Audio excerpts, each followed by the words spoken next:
All right, Carlos, come on in. How are you, man? I'm great. Doing well? I'm so good. Do you want to introduce yourself for a real quick second for the audience? Yeah. I'm Carlos, Carlos Roques. I'm an animator, illustrator, cartoonist, and I live here in Chicago. Awesome, Carlos. Well, thank you for being here today. We're super excited. I've known you for a few years now. We've all kind of known you for a while, and we're really stoked to have you here. I'm going to start you off with the same question that I unfortunately start every guest off with, which is 3 words to describe Carlos. What are you picking? I thought about it for a long time, and I think the best answer is neurotic, hairy, and sweaty. I love it. I was going to ask you, the next question I usually ask is, do you find that it's true in your artistic and personal life? But I think you're... So true. like that's funny because I think it is. I think all of my projects have something to do with sweaty, hairy people. Okay. Well, that's good. I'm looking forward to the rest of this conversation, Good. if that's the case. That's awesome, man. Well, so I wanted to talk a little bit about starting off with kind of just your process in general, right? Yeah. Like, obviously, you're an animator. It's a very different world than a lot of people are used to in terms of filmmaking and all that kind of stuff, especially us. So how do you get your ideas for whether it's a short that goes on your YouTube or something a little bit more long form? Where do you find that those ideas kind of come from? And then how do you kind of, transpose those ideas to then make them into what they end up being? Totally. I think it's funny because I think in pre-production, like my process for starting is really similar to live action. Most of my ideas come from reading, right? Reading and then sometimes like just, spacing out. And I write everything down. I write it like longhand notebook. And then that notebook will eventually become long enough that I feel comfortable enough typing it. And I type all my scripts in Comic Sans first. Because then I know where the worst stuff is. It removes so if you type it in Times New Roman, it feels too official. It's very prestigious. Very prestigious. I like to go like dirty first, So like scribbles and then doodles, and then those doodles slowly turn more and more into storyboards, and then that begins to resemble a script more or less. And I think it starts with the word 9 times out of 10, but other times it will be images first, right? Okay. Doodles will then inform like this character or this story. Gotcha. That's interesting. So you're almost like filtering out, like Exactly. using these different methods to filter out what you consider to be bad ideas or things that just don't fit. That's cool. So you talked a little bit about like what comes first, like chicken and egg. I feel like for animators, right? Like visual, word. What comes first for you?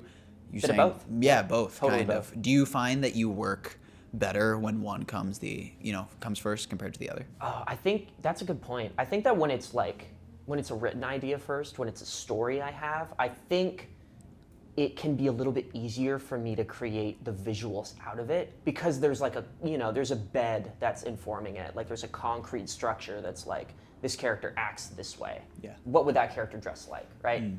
But when I'm drawing them first, that can also be a lot more fun because it's like, the things I'm kind of subconsciously adding to them, like a nose ring or like tentacle arms, then informs how that character is gonna act, talk, their Gotcha. motivations. And who do you work? So like that's interesting because that was what I was going to ask. Yeah. Is how much does kind of the addition of the visual aspect inform then the word aspect, the writing in portion? And do you have a system of like, okay, I mean, you use an example of a nose ring, right? Like you give a character a nose ring, are they then now talking about their story about getting that nose ring, that kind of thing? It's interesting because I think, especially from the world of narrative, it is very similar in the sense where you do storyboards, you do that kind of thing, you do previs, and then you realize, oh, this character is kind of taking new life. Do you ever do you have a character or an example of a character that you've done where you kind of went in with one idea and then maybe you went into visual or word next and then realized that it kind of changed the entirety of it? So many times. I mean, probably the best example is the last short that I did and distributed and I have out now in Blue Spring. The protagonist, I started sort of like, doing like visual explorations. Like I had it written out and I was like, well, what do I want this character to look like? What do I want them to dress like? And what was so informative was me completely removing their nose. Okay. And then just giving them dot eyes.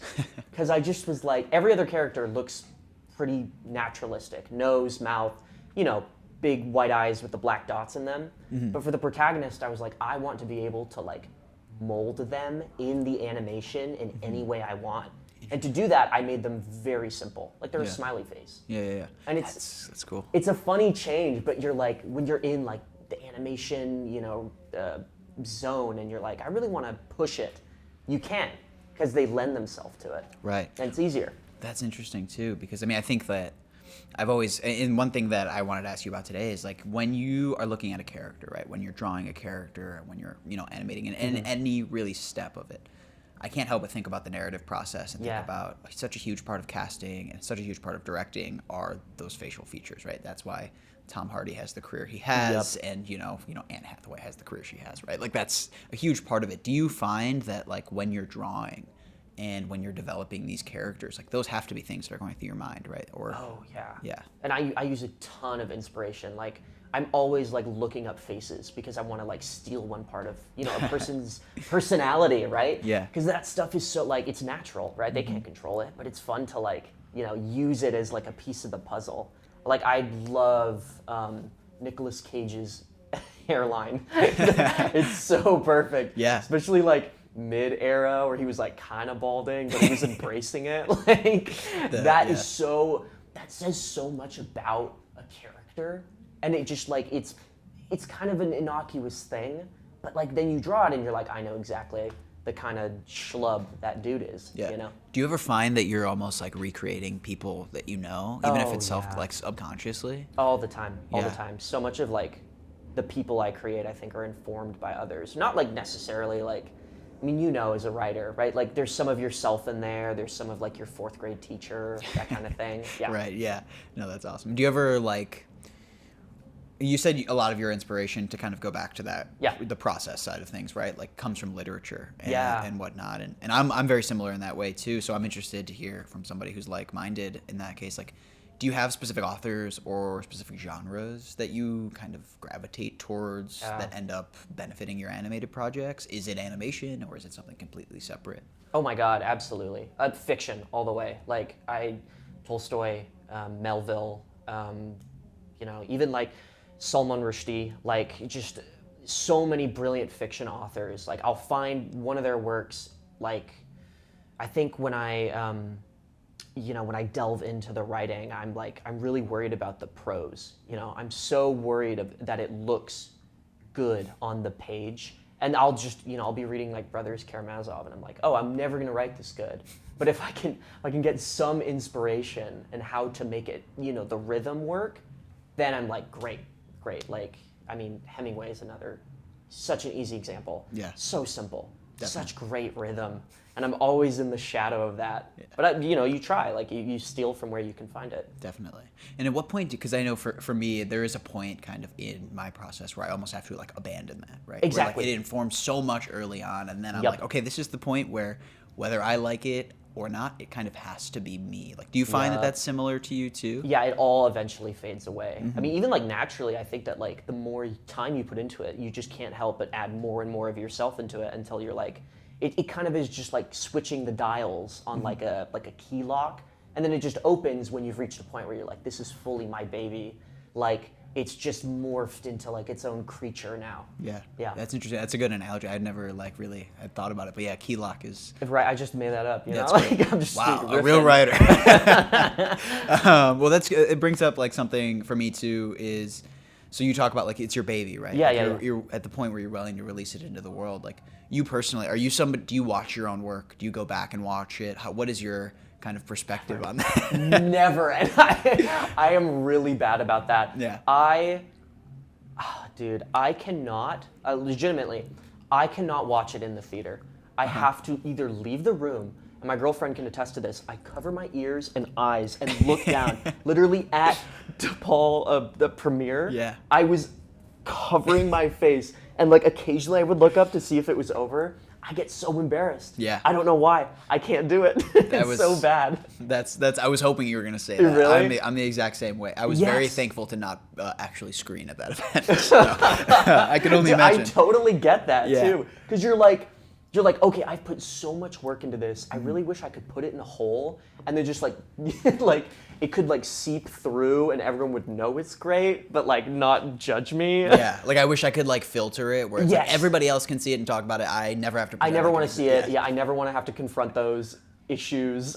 Yeah, no, that's amazing. That's amazing. So we talked about authors, and that's great. But who do you look at, you know, even in the film industry, like grouping together? I mean, maybe shame on me for doing it, but No. you know, animation and film just in general. In general, do you have folks that you look to in the same way that you look at those authors as kind of touchstones for leaping off with ideas, or even just like kind of pushing you as an artist? Oh my God, absolutely. I think in my I love so many different kinds of mediums in filmmaking. Like most of my favorite movies are live action, but have elements of like, you know, animation or stop motion like included. I love Evil Dead. Evil Dead 2 is like one of my favorite movies. So like Sam Raimi. I love Louis Buñuel. I love Spaniards, you know, keep it there. I love Yuri Norstein, animators, Soviet animator. He's still alive. Homie only uses paper puppets to make his pictures. Yeah. They're so cool, and he doesn't use computers.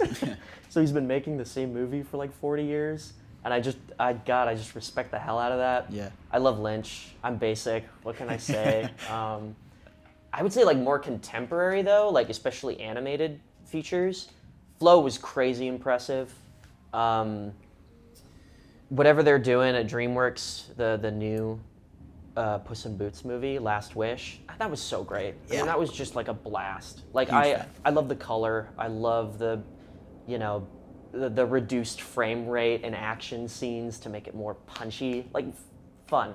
Yeah. Can't go wrong with that. No, it's cool. Yeah. I'm a huge fan of that particular movie too, because it felt like a kind of return to old world filmmaking tactics it felt so fresh because it wasn't narrative filmmaking, and it's like, oh wow, that's great. It felt like it had gravity. Oh, you know? Yeah. You know when you watch an animated movie and it doesn't have gravity? Everything's so floaty. Yeah, definitely. I hate that. It makes me angry. That's great. I always like to get people angry when they're No, dude, all the time. So like in that same vein, what excites you? I mean, you talked about a few of the recent projects that are exciting, but is there anything that kind of jumps out to you in animation right now that is exciting for you, maybe personally as an artist, or just people like you, like people like us that are young and are starting to get into the industry, hopefully in a capacity that in the next few years we're going to be the ones that are at the helm of feature, you know, films, feature, you know, animations, whatever it may be, right? Like whatever it looks like. What is exciting to you, whether it be tech or just people? For you? Absolutely. I think right now what I love seeing and what my entire feed is like people who are using more and more outdated forms of filmmaking to document the animated process. Mm-hmm. Like, I ran my whole film through a VHS player and then re-recorded it through it because I wanted it to have some of the glitchy, found it, you know, it's like 2004 and you're watching MTV and like it's 3 a.m. and it's just, you know, things are like warping and like reversing. I love that stuff. I love when people play with like older, you know, VHS tape, you know, film, scratching the hell out of it. Like I love that spontaneity that you can't predict in animation because you can't do that. Right. You know, when you get to that point, it's all finished and you feel like it's this perfect product. And I just like want to throw it in the trash a little more and shake it. Like, there's something about that, you know? Definitely, yeah. No, I mean, I think it's similar narrative, right? Like everybody's push. Yeah. I mean, not everybody, right? But a large portion of people who push towards film, who push towards kind of, you know, just this grittier, more analog style. And it's interesting to see the side of that converts over to animation. Yeah. It's a small overlap, but like you find it where you can, you know, take it. Yeah, right. And do you think that says something about animation as like a medium, or more so about the audience that's kind of taking it in? Because that's an interesting perspective. I think that's fair too. I think it partly is definitely like our generation who's grown up with that style, and we're coming into an era where everything is so polished. And there's such a prestige to film, right? It's not like, you know, John Waters is old now, you know, like but I grew up kind of just revering that kind of movie making, which it says a lot about me, but like I think there's something magical about camcorders and like running and gunning it and really just like focusing on the day, or an animation, like getting in the room and while you're animating, finding ways to just go off script. Don't do that if you work for a client, but if you're making your own film, like, yeah, you know, finding ways of making the line work grittier, weirder, not overlapping your colors exactly. Like if it was a Riso print, there would be some overlap. There would be some places where it wouldn't exactly fit in. I don't know, I that kind of thing. Oh, it's interesting too. You bring up improvisation in that way, and I think that that's something that, like, I would say that I'm a layman in terms of knowledge on the animation side of things specifically, right? Like I'm very far removed from the like technical side of things, but bringing up improvisation in that field is so interesting because what does that look like for somebody like you, right, who is improving? I think that in my mind, when I think of improvisation in the world of animation, I think about when an actor is in a booth and stretches it there. But what does improv look like to somebody who's drawing, somebody who's putting together those kinds of things? How does that kind of formulate for you? You know, and that's huge, right? Like actors like give me so much freedom to like go in and rewrite things and refigure things out. But exactly, when you're in production, post-production, like the truth is you are really limited. And if you have a larger production, you know, you really have no leeway. And that's why I like to work alone. Because, you know, I mean, I got to the end of my senior film and the ending hadn't changed at all. And I just got at a point where I was like, this isn't working for me. Like, it doesn't feel like it's in the style of what I want it to be. So I scrapped it, I repainted the background on the day, and I just sat down and I legitimately was animating as I was writing, right? I would write something down, I would record it, and then I would just animate it. And I would let myself kind of like find the performance right there. And even that, like that's not super improvisational, but like it's more just like feet to the fire, right? Like I know where I want the story to go. I'm just gonna make this shot work. Yeah, you know? No, that's incredible. Because I mean, my mind would go towards that everything is so calculated because you have to spend so much time drawing, right? And that's so much time. That's kind of flipping it on its head. That's really cool. That's awesome. I want to talk more about actors too, because I think that's something that's, I mean, personally interesting to me, and just something that, you know, I like to hear about in terms of animation, right? So do you look? I guess it's kind of a case-by-case basis, but do you have a philosophy for what you're looking for when you talk to folks that might turn into actors for you? Like, what is your equivalent of a narrative director looking for an interesting face? What is that for you, really? I hear you. I think that someone who, I mean, I look for actors who can find the performance in the writing, right? Like I'm really Meisner-headed about that. Like if you're gonna, you know, be the character, it's like I just find it in the script. Like I don't want you going out there and like chopping your fingers off to find out what it's like to be a penguin. Like like, you know, I think that that's where you should start. And I think that actors who resonate, because I'll usually send it to people that I trust, and they'll send it to people. And the actors that resonate with the word, that feel like they have something to say about it, I resonate with, even if that means the performance is slightly different. Because it's like, you know, there's passion behind performance, and I can always feel it when an actor has talent. They don't care. And it drives me nuts. Right. Yeah. And I've cut actors like a bunch of times. Yeah. And it's easy because you get their recordings and you're like, hey, this isn't working for me. Can we do this again? They do it again. Usually I'm like, great, like you care. If they don't, no. Like you have to want to do this. Right. There is that passion. There's and a passion. That's really interesting too, because I mean, I keep comparing it to narrative, and I shouldn't, like, but you know, like you don't have that on set day where there's 75 people running around looking at you, and you kind of, even if an actor doesn't have maybe that like hasn't clicked into the 100% percentile of passion, they have the kind of obligation to be there anyway.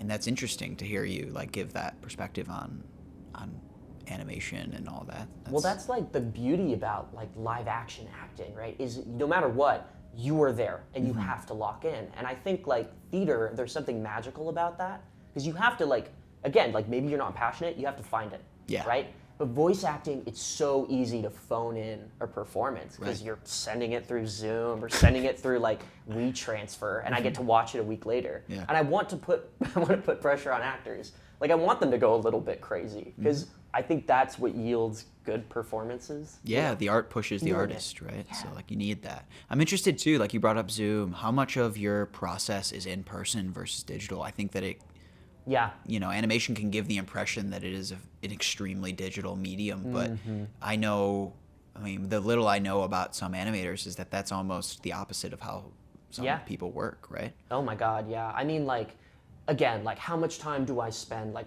on my tablet drawing? Like 99% of the time. Right. But that in itself is like, that can be a very communal experience, right? I mean, like I did my film during school, right? I was lucky to have other animators around me to look over my shoulder, right? To make fun of me, to like doodle on my frames and mess me up.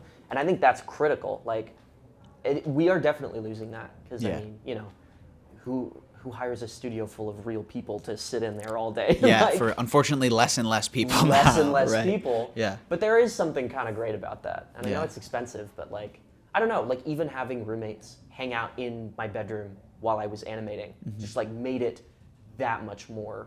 I think it made it better. Yeah, honestly. that communal aspect to it, Yeah. really, yeah. Yeah. No, that's... Gave me motivation to do it. Yeah, plus, it's not just for you anymore, right? Like, that's Exactly. a huge thing, yeah. Exactly. That's incredible. Well, I told you I wasn't going to ask you about AI, but I feel like I kind of go have for to it. now. Go for Does it concern you as much as it seemingly concerns people like Newsweek and the Wall Street Journal? Here's what I'm worried about. I'm not worried about it replacing art, obviously. Right. No one's gonna read an AI, book.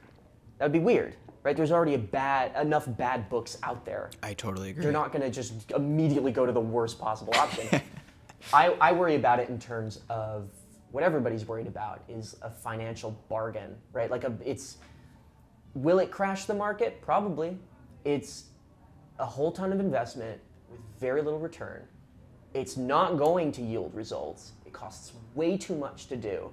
It feels like 3D TVs to me if every single studio in the world was like, I'm going to put everything on the line for 3D TVs. This is it. This Right? is our moment. Because like we were talking earlier, like Sora is impressive.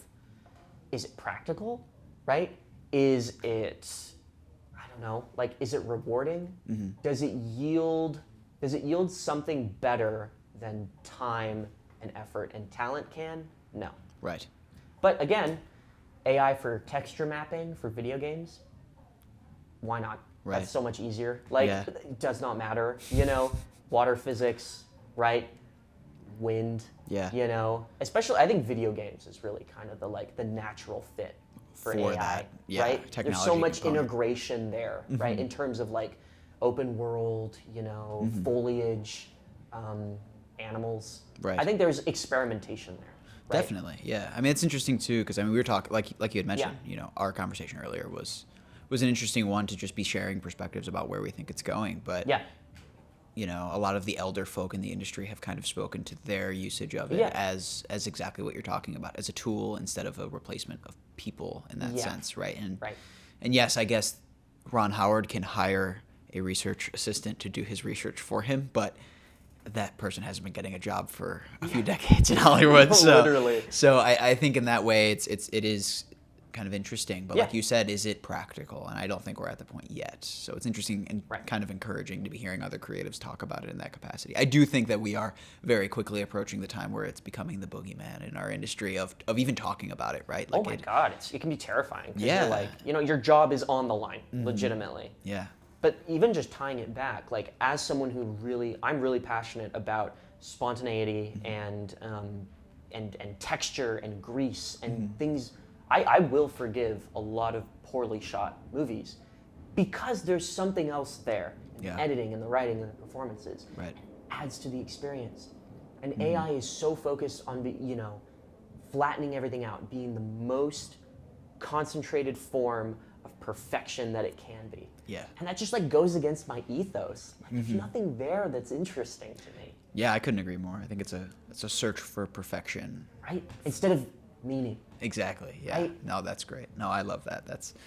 I think it's as terrifying for you as it is for everybody else, right? Yeah. And the industry is, whether it's animation or narrative live action, it's something that's kind of coming for things. Coming for all of us. But at the end of the day, we wake up every morning to make movies, and that's what we do, right? Like that's stop me. what is Sora gonna change about that? Nothing, bro. But then they'll AI like Kermit the Frog over me right now, and I'll have to eat their words. Exactly. Yeah. There's gonna be like a second one of me asking me this question. Have you ever seen the ones where like they'll like flip the camera around and everything else is AI? Yeah, it's so scary. It's so like, weird. It's also like every time anybody talks about it, they're Yeah. like, yeah, and this is how I'm going to prove it's great. And then they do the weirdest shit possible. And I'm It's like, oh. the weirdest shit, and you're like, dude, you're not convincing me. Like, this did the opposite of what you Yeah, did. you- Actually. Like, if you could show me Vertigo and then at the end be like, and that was AI, I'd be like, oh, shit, man. No, but that's like, so funny. I mean, there's only one Jimmy Stewart, and I don't think it's made in Sora, so. Oh, jeez. What would Jimmy Stewart think about AI? That's the only gosh. question that matters. I also want to know what Jimmy Stewart wants to, or would think about his new movie with KJ Apa. I don't know what you're saying. Do you think that he would want his toupee AI'd on or like comped, or would you think he would wear the toupee? He would wear it. He would still wear it. He I commits think. to it? Yeah, yeah. As Good. Jimmy Stewart is my favorite actor of all time, so I would at least have to give him the credit to say that he would wear the toupee. Oh, jeez, come on, kids. All right, well, we are pushing up against You're right, time. you're right. So we have to do at least a few like rapid fire Go for it. quick questions. So you can expound upon them, but Go for it. First thing that comes to mind. Yeah. So favorite animated character ever? Lola Bunny. Lola Bunny. Wow, that's Yeah. a good one. All right, favorite animated movie recent? Recent? Oh, Flo. Easy. Flow. Easy Gotcha. answer. Yeah. Cool. Before or after the Oscar? Oh, before. Before I was rooting. Also, Memoir of a Snail, which I think was same year. Also Okay. really good. Cool. What director animation do you most look up to? Oh man, Marjane Satrapi. Okay. Her Persepolis movie that she co-directed after writing the comic, I was like, oh, damn, it's so hard to adapt. Yeah. She killed it. If you could do one like animation style that you've never done before. Oh, that's a really good. Sand animation. Yeah. There you go. Yeah. There you go. Okay, and then more on the like more narrative side of Sure. things. You're a big movie buff, right? Yeah. Who's your favorite director ever? Orson Welles. Okay. That's the The king. That's him. the king, bro. Dude. Favorite movie ever? Favorite movie ever? Oh, it's probably Discreet Charm of the Bourgeoisie, Louis Buñuel. Okay, yeah. I love that movie. Fantastic I movie. love that movie. Who's gonna win the Oscar this year? Best Picture. Best Picture? Oh, dude, Paul Thomas Anderson. Are you Yes. kidding? Did you see? I think it was either Wall Street Journal or Quentin Tarantino rated their like top 10. Oh, yeah. One Battle After Another was not on it Yeah, it's crazy. anywhere. I'm like, are you people dumb? I thought that movie was just like a revelation. That movie's the best. Yeah. Anyway. Yeah. Oh man, the I could talk an awards. hour about that movie. Yeah, I could also talk about Quentin Tarantino's recent comments for a long. So cringy, bro. He's so chopped. Like, I love that this has just turned into us talking shit about yeah, people. shit talking. Yeah. That's great. Okay, and then last one. What project are you most looking forward to this coming year? This coming year, I'm working on 2 comics. One of them is with my closest friend called Toxic Jocks. It's about a post-nuclear high school where everyone's a mutant except one person who's a human, and he tries to join the football team. Very funny. Okay. The other one is called Dog Walker, and it's about Philadelphia and the suburbs of Philadelphia, and it's about a girl who basically loses her house, so she moves into the suburbs with a friend, and then starts killing rich people's dogs. So like can't go wrong with that. Wow, everybody's favorite character. Favorite character, like come on, Under the Silver Lake, like killing dogs. We don't. Well, Carlos, as always, it's been fantastic talking It's to so you, good. man. Thanks. I'll give you a few seconds now, Yeah. minute, take whatever time you need, plug whatever you want to plug. I know you just talked about a few Yeah. projects, but direct people to where they can watch your work, where they can indulge in some of the indulgence and see what you got to offer, man. Yeah, dude. I got content. No, this has been great. Such an honor. If you want to see some of the stuff I talked about, my YouTube channel is just C Roques, right? My initial and last name. So yeah, check that out. There's fun stuff on there. Sweet, Carlos. Thanks so Thank much you. again, man. Looking forward to it. Yeah, Thanks. thank you, dude.